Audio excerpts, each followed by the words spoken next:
This podcast is meant for general health information and is not meant to override any medical advice. All questions will be screened and not contain any personal information. If you want a private consultation, contact us via positivechoice.org, or you can contact your provider directly. Thank you and enjoy the episode. Hello and welcome to the Positive Choice Wellness Podcast. My name is Melanie and I'm an exercise physiologist. And my name is Kimberly and I'm a registered dietitian. All right, Kimberly. Hello. Hello. It's nice seeing you again. You as well. How's it going? It's going pretty good. I was just thinking about the fact that last time we saw each other was your first week back. Well, not first week, but first recording back. Oh, yes. So now it's your second recording back, which is super exciting. An honor. It is exciting.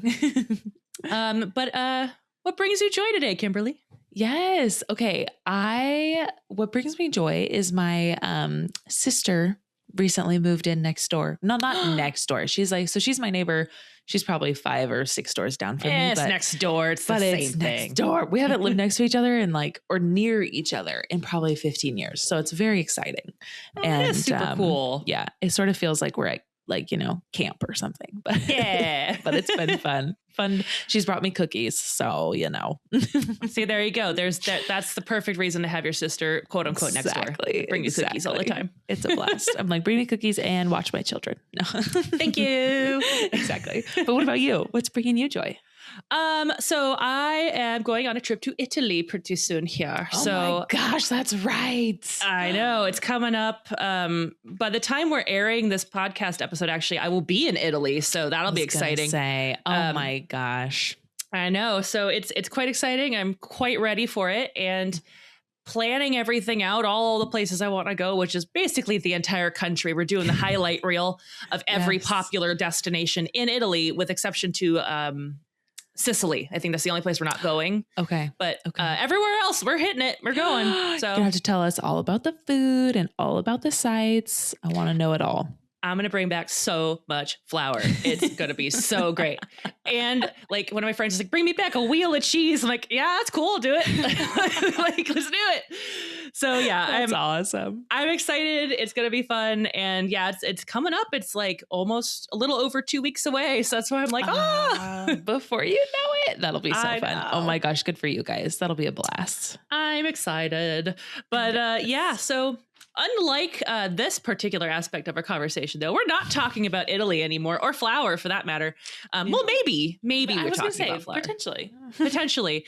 But we were thinking about a topic that we haven't really addressed in a while, or ever really, label reading. It's been a hot minute since that's been a topic here. And we thought it'd be a nice place to kind of dive in and go over some of the changes that have happened since we last had a conversation about label reading. And just what's most effective to look at, what are some things you may not know about it, and, anything that we can possibly think of that would help you be more effective at label reading.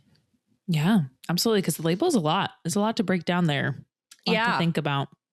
It really is. And it's so funny because I realized that I've been teaching this topic in some of my Healthy Balance classes, and I always ask the question to my patients of, has anyone ever had formal education in label reading so you understand how to do it? And I get maybe 2 or 3, maybe 4 people who are like, oh, I went to school for nutrition or public health, or someone's like, oh, I took Healthy Balance, which counts.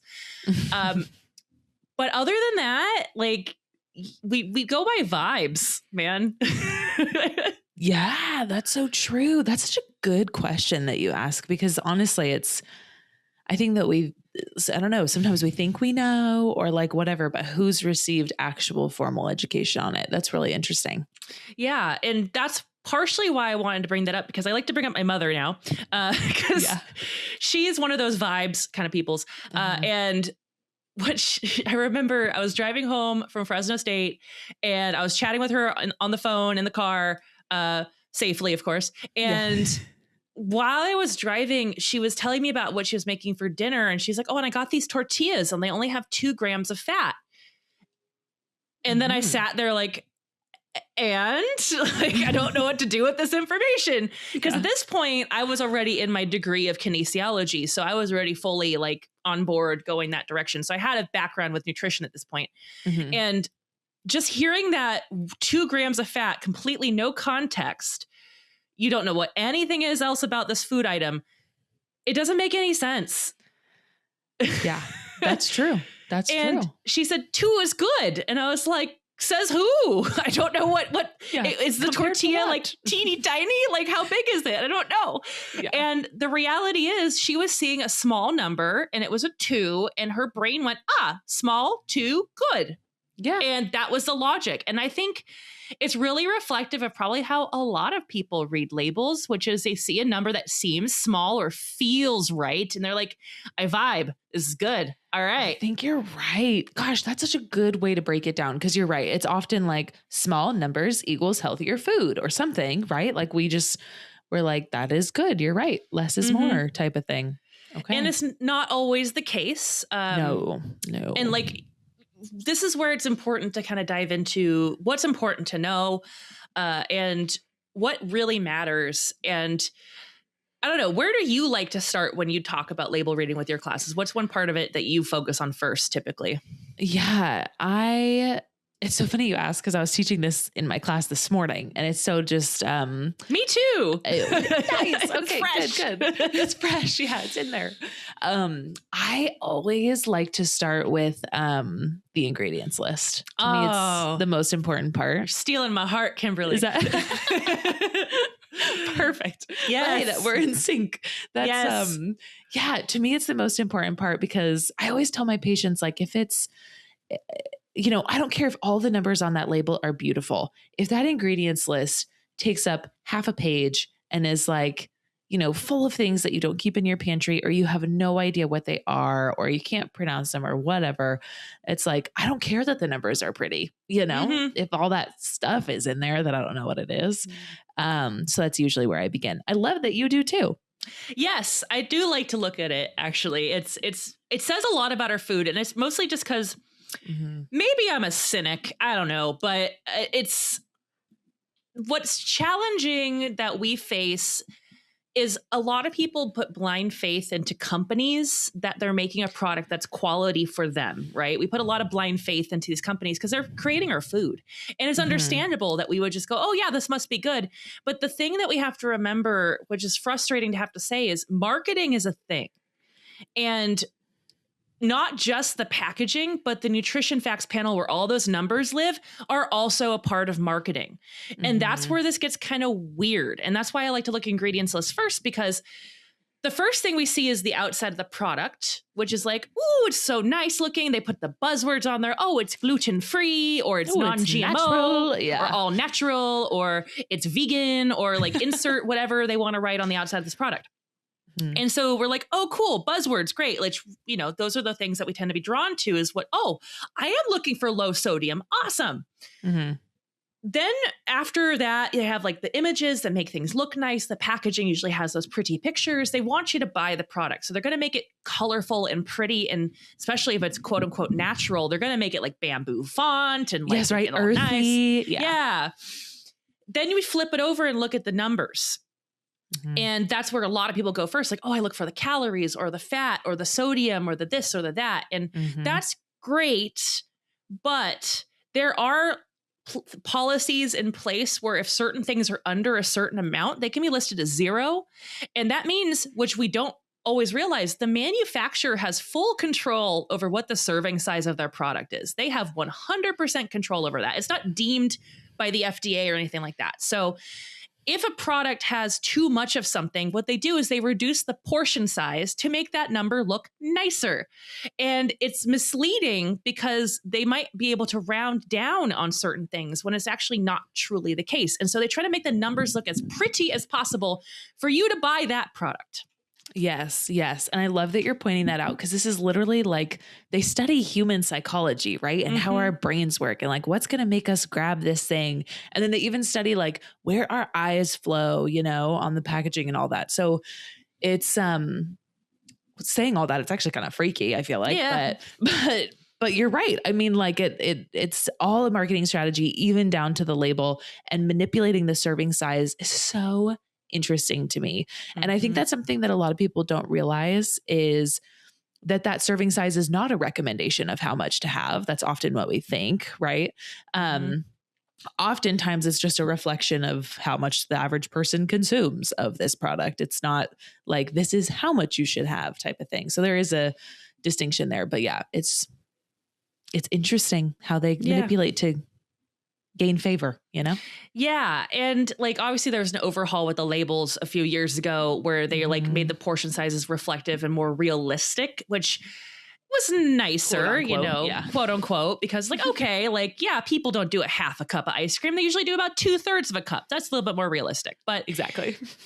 Even still, like, honestly, I don't think most people do more than 2/3 of a cup. They probably do more like a cup. Of course. Yes. 100%. So they're trying to make it quote unquote feel more realistic for us. But at the end of the day, they're still manipulating their product in such a way to get you to buy it.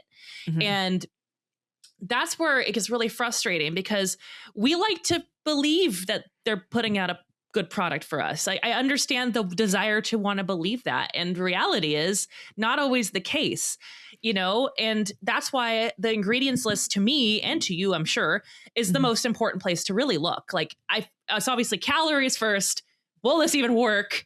Then ingredients list, because obviously if it's like 500 calories, I might put it back just for that reason alone. But, you know, right.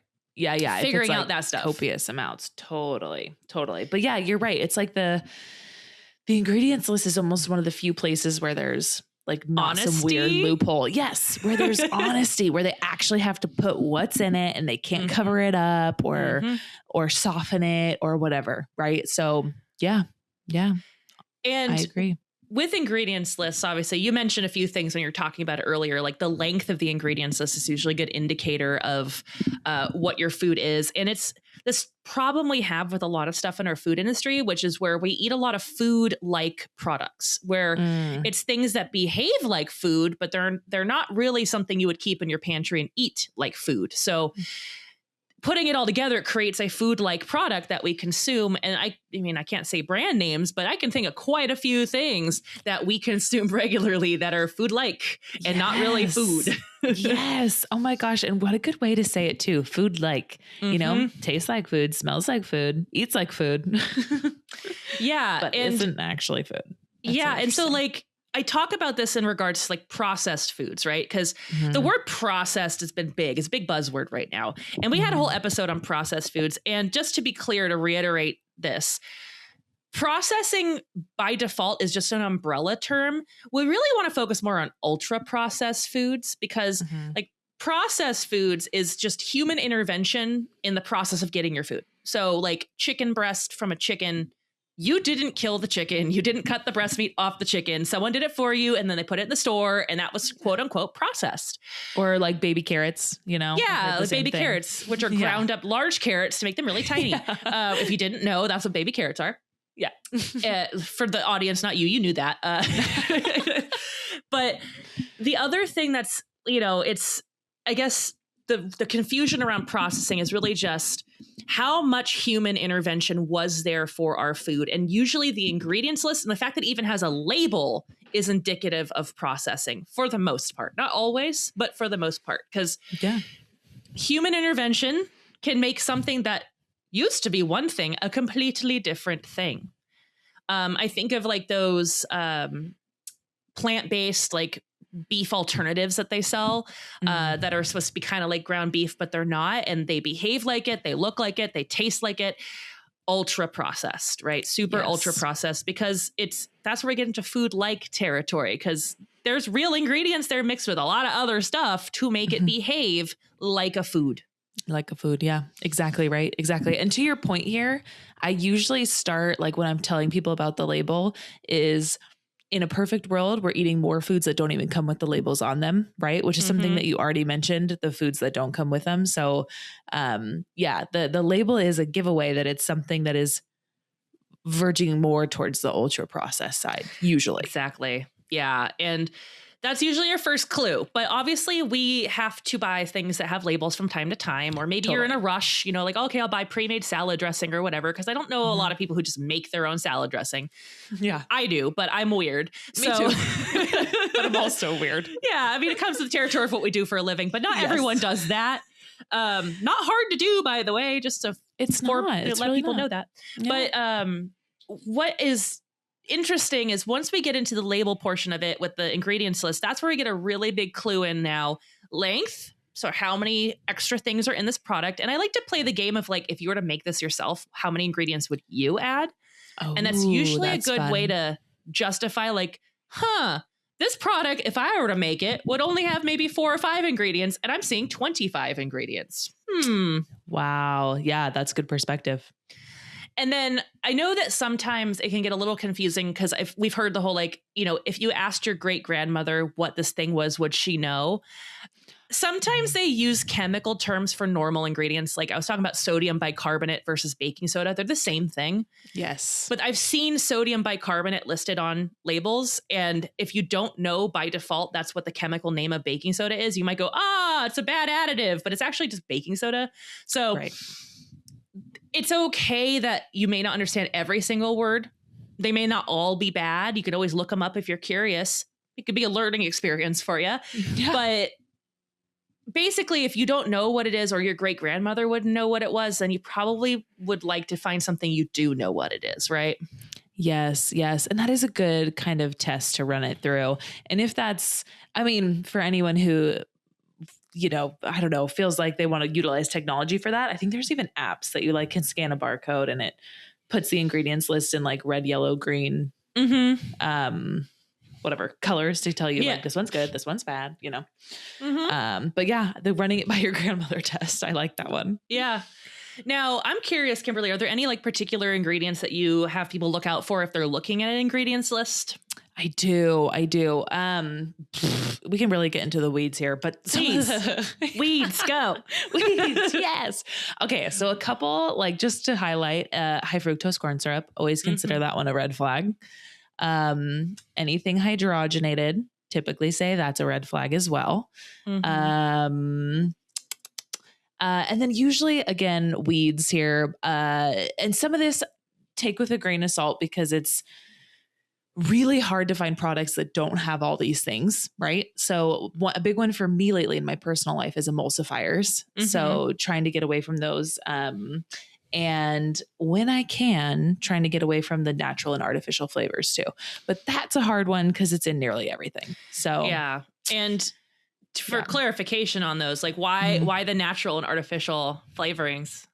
Yeah. So they're so vague what the natural and artificial flavors are.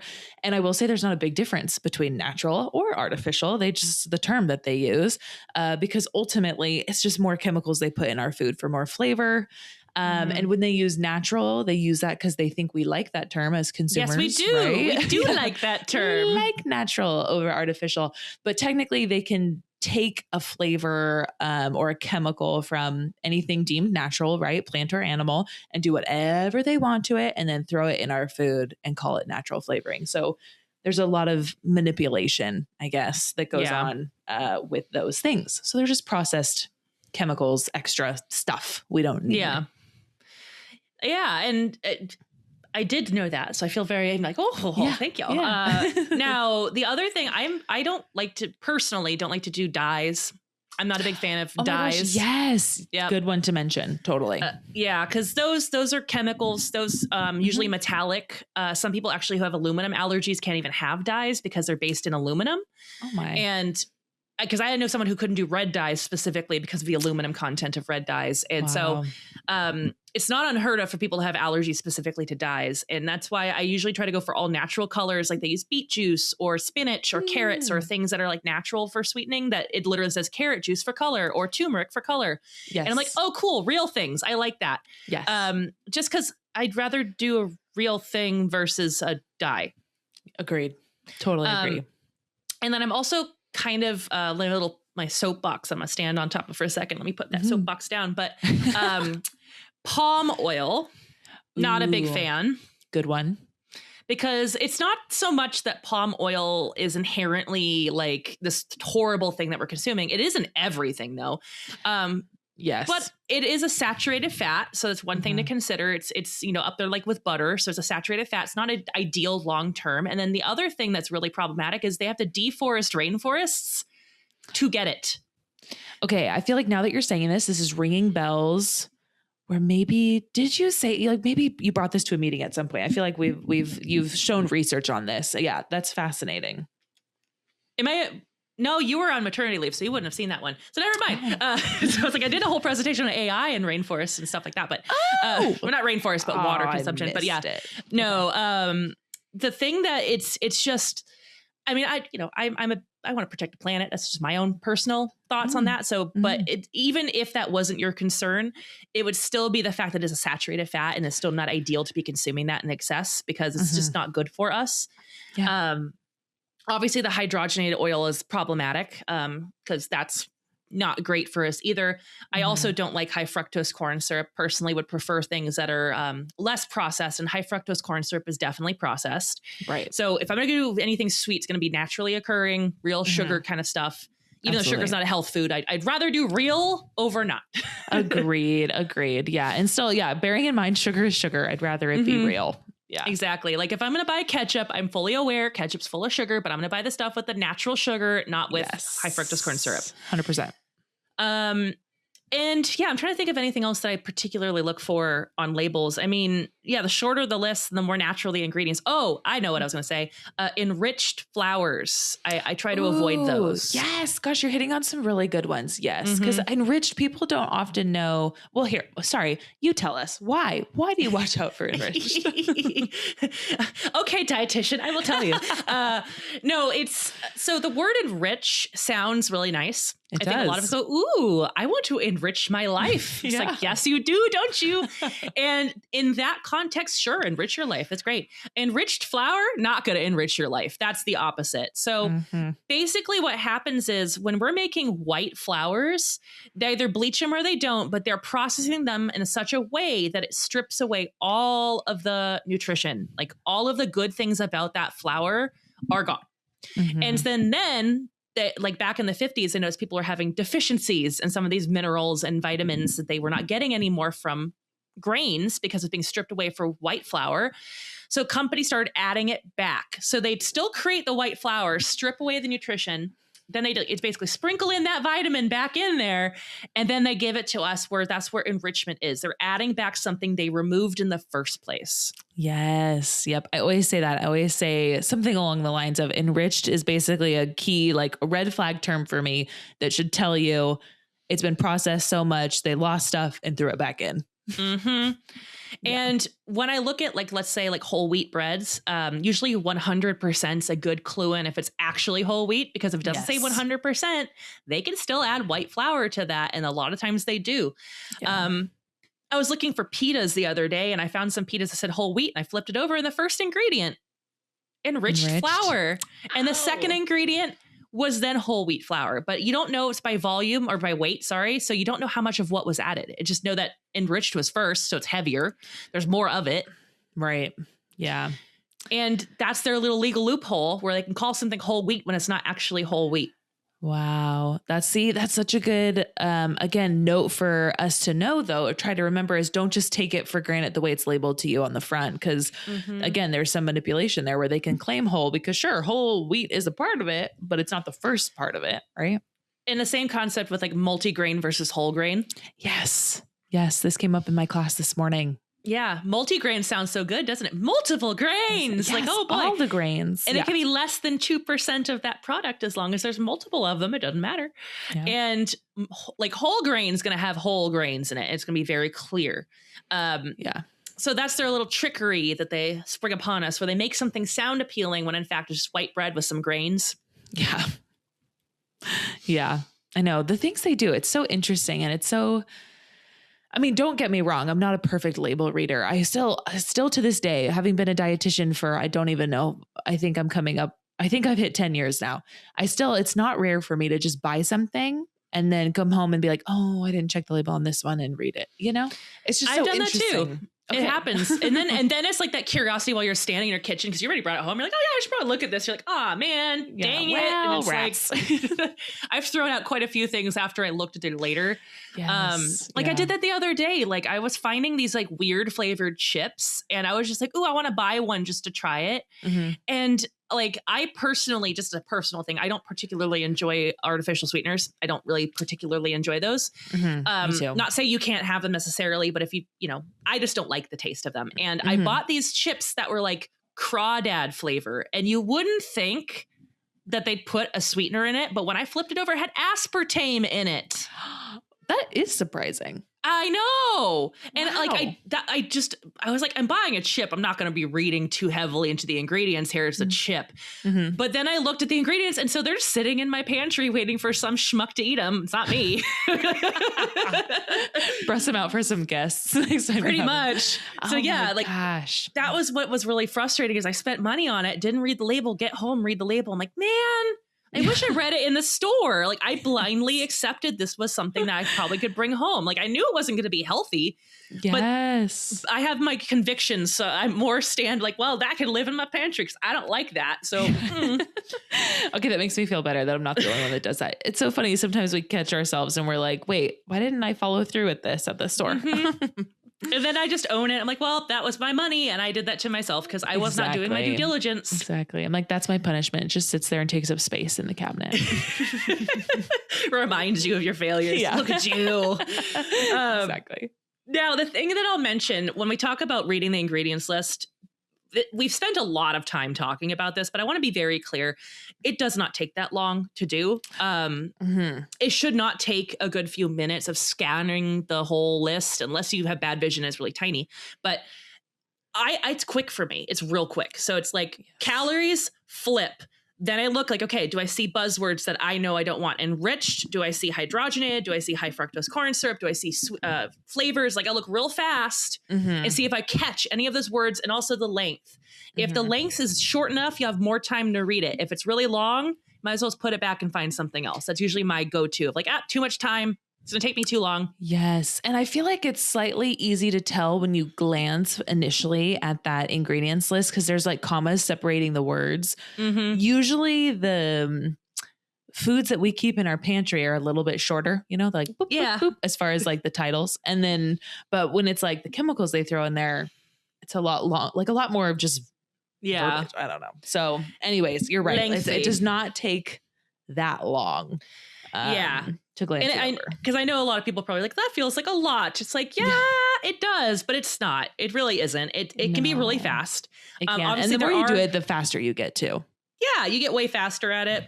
Like, that's why I kick myself when I don't do it. I'm like, it does not take this long. Why did I not do this? Like, come on. Exactly. I'm like, I had 30 seconds to spare at the store. Yeah. So once we get past the the ingredients list portion, that's where we can then flip it over and look at the numbers, because then the numbers, those were going to provide us the rest of the information we need. Because then now we can see, we know what it's made of. Will this work with what we're looking for? Yeah, exactly. And I always say there's so many numbers to crunch on the label, really, that I usually tell patients who are like initially getting into label reading to check, to pick certain numbers that they want to focus on. It can be really hard to find a perfectly beautiful label, Yeah. So if it's like your blood sugars, check the carbs, the fiber, the added sugars, If it's your blood pressure that you're focusing on, maybe you look at the sodium content. But there's so many numbers to crunch, and so I usually recommend pick a couple that you want to focus on. That's a good tip, because there are a lot of numbers, and I don't want people to get like hyper fixated on being perfect or having specific numbers fit, because exactly the chances of you finding a product that's going to be like, wow, this is perfect, is pretty much slim to none. So that's true. It's very difficult to find one that actually ticks all the boxes. So what I do is, first off, like, what is the product, right? We're like, is it something you're intending to eat as a standalone product? Is it something that you're intending to eat as an add-on to something like bread? Or I always like to use like protein patties, like veggie patties. Because some people they do plant-based, and like I don't eat a lot of red meat. So if I'm doing burgers, I'm doing like veggie burgers. But the problem with veggie burgers is they're veggie, and that's a loose term, which means it could literally be a vegetable burger where there's no protein. And fair. That's why I say, like, look at what the product is and what you're going to use it for, because that can help guide your decisions a little bit. So, for example, with the protein patties, if I see the protein is like 5, that's not a protein patty. That's a carb patty that happens to have a little bit of protein. Totally. So I wouldn't treat that like a veggie burger that I would want to consume for a protein consumption there. Like you buy it and chop it up and has a little snack or something, but I would not treat it as the main protein source, because it's not. And the other thing too, is like the ideal amount of protein in a sitting, and correct me if I'm wrong, but it's about 20 to 30 grams, right? Yes, that's correct. Yeah. So that's what that's what I've been teaching. So I hope I'm right. But 20 to 30 grams, give or take, is about what we can process at any given time. So it's a reasonable amount of protein. It's filling, it's satiating. It's a good amount to start with a meal. And protein patties almost always don't hit that mark. And if they do, the next place I look is the fat, because you don't want to get a high fat protein patty that's trying to pretend to be a burger. So that's a good point. That's where I've fallen for it. Like, there's a couple of popular brands where they have a lean version, and then they have their like griller, like supposed to emulate more of the actual beef burgers. And they're like, oh, it has 18 grams of protein. Okay, this is right where I want it. And it's like 23 grams of fat. Yeah. You're like, oh, so it's a fat patty with some protein. Yes. Now, it's hitting the protein mark, but also it's pretty high in the fat content. Right. So we want to make sure we're not overdoing that, just because especially saturated fat is just not good to have in abundance, right? Yeah. It's not good for the arteries, not good for your cholesterol. Yeah. Just want to be mindful of it from, that whole health perspective is super important. Now, I want to ask you, because I know how I teach it, but I'm curious what you do. What do you tell people about the number that says cholesterol on the nutrition panel? What does that mean? The cholesterol number. Oh my gosh. Now I'm so interested to know what you say. I'll be honest. Typically, I don't want to say I gloss over it. In general, the guidelines are to keep it, or at least last I checked, the guidelines were to keep it about 200 milligrams or less in a day. So I usually say, but that cholesterol doesn't actually contribute to your cholesterol levels in your blood. So that's why you want to focus on the saturated fat and the granted trans fat if it's in there aspect. Yeah. What do you say though? I'm intrigued. Yeah. I mean, basically more or less the same as like cholesterol that we eat. You can thank eggs for this. Cholesterol that we eat does not convert to cholesterol in our bodies. It's just not how we're designed. Saturated fat, yes. Cholesterol, no. But cholesterol, the only purpose I think it has truly is to determine if there's animal products in your food. Oh, ooh, that is interesting because that's true, right? There's no cholesterol in plant product. Exactly. So foods. We don't get cholesterol from plant-based at all, but we do from animal. So if you're someone who's plant-based and you see cholesterol like with a number on it, then you know that's not plant-based at all. Yeah, that's such a good hack. Just something to keep an eye on. I never thought of it that way, but you're right. That's smart. Yeah. It's just it's a cool little indicator to think about. But yeah, other than that though, I'm like, if you're not plant-based, then just ignore it. It's not really useful. I know. It's so interesting that it's required to be on there because it's not crazy vital. I think it's a carryover from the egg conundrum. Probably. You're probably right. I'd be willing to bet it's that. Probably. But yeah, limiting saturated fat, which the American Heart Association says no more than 6% of your calories should come from saturated fat. So that's kind of the guidelines that we still stand by as Kaiser. And then what do you say for total fat, for how much total fat they want to see on a product? Oh gosh, how much they want to see. I always say it depends. Well, to your point, it depends on what they're picking up, right? Because like an oil or a nut butter is going to be like super high, right? Compared to bread or something. But let's say it was like a standalone frozen entree or something. Ooh, there is a formula for this. Is it like one total fat? I think you want like a 1 gram for every 100 calories. Am I getting that right? It's something like that. It was just on the slides. That's saturated fat. That's what we have for saturated fat. I was going to say that felt low. Yeah. Shoot. Well, now I need to look it up. I know it is. Tell me. So it's basically what we recommend. So the daily value percentages on the side of the nutrition panel, we know right? They're based on 2,000 calorie diet. And so unless you're eating 2,000 calories, it's just don't worry about it. That's why I tell people, like, unless you're eating that, don't worry about it. But they're really good indicators on how high or low something is. That's so true. If it's 5% or less, that's considered a low fat product. If it's 6% up to 19%, that's moderate fat. And then 20% or higher is high fat. And that's how you can determine percentage wise where that falls on that spectrum. Yes. And that's where, to your point, those percent daily values, I think, can be handy from like a quick reading hack standpoint. Because otherwise, I'll be totally transparent, I completely ignore them. But yeah, that can be like, okay, perfect. Yeah. That can be like a quick hack for anyone, even just starting label reading or whatever. Maybe you don't have a lot of time or something. If you just want to see if something's high or low in a certain nutrient, using that 5% or less, 20% or more, right, can be helpful. Exactly. Which then, I mean, the reality is we want to limit sugar. So not having too much added sugar specifically. So, 25 grams or less per day, ideally. Sodium, if you have hypertension or risk factors for hypertension, you definitely want to monitor that. We have a whole episode on salt you can listen to if you want to go into the weeds on that. But be mindful of that. If you don't have hypertension, it's not as big of a concern, but obviously we don't want to be like loading up on the salt because, it's not good to have a ton. But other than that, really, when it comes down to reading the numbers, it's your prerogative. What matters most to you? So as Kimberly said earlier, pick a couple of numbers that are important to you. What's the most important part for you? Yeah. Right. What are your goals? Like if you're focusing on, XYZ, pick the number that relates to that, and that can help simplify it, hopefully at least a little bit. In addition to your short ingredients list. I'll always argue that one. Yeah, exactly. And like, if you can make it from scratch, or if you can buy things that don't have labels, it's always your first bet. That's going to be a best bet. But like I said, not all the time are we able to do that. That sometimes we have to buy things with labels on them. It is what it is.